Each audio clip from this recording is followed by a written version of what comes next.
In conclusion, if you want to, would like you to share from the future outward looking, what are the top three economic reforms Australia needs right now? Um, Should be on the table to discuss right now. the first one is I suppose the meta reform, which is simply the size and role of government.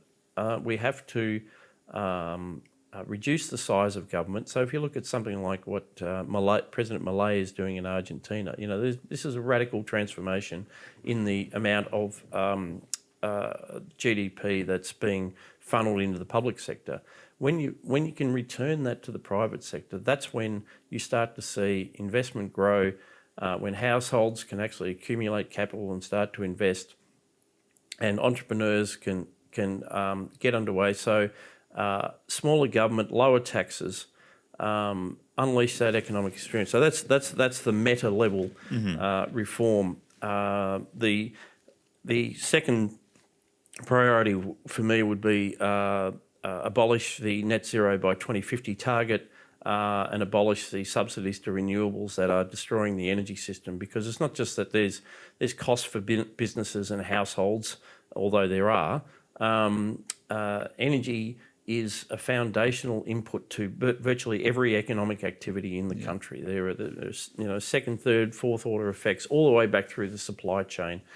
This is a massive, crushing blow to productivity in this country, and we're not going to return to a manufacturing sector. We're not going to be able to build a defence sector until we can get those energy costs back to a level that we know we can do, because we have such abundant resources. We are blessed as a nation with resources which we export, but we are not allowed to use here. We export uranium, but we can't build nuclear reactors. We'll export coal while we're closing down our coal-fired reactors. We're exporting gas while we're restricting exploration for domestic gas in Australia. And so the second one would be energy, and then we could probably run a bit of a lottery on the third, but I would say the insane growth in regulation in this country, what we might call red tape, in every endeavour,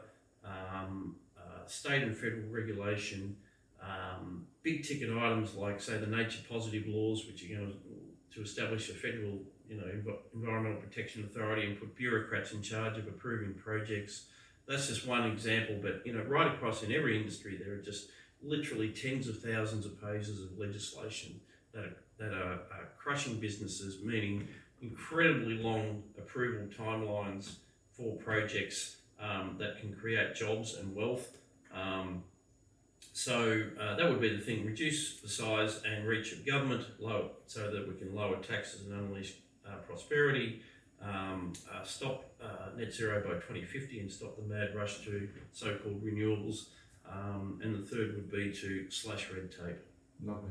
Thank you. Thank you, Dev. Good chat. Good chatting to you.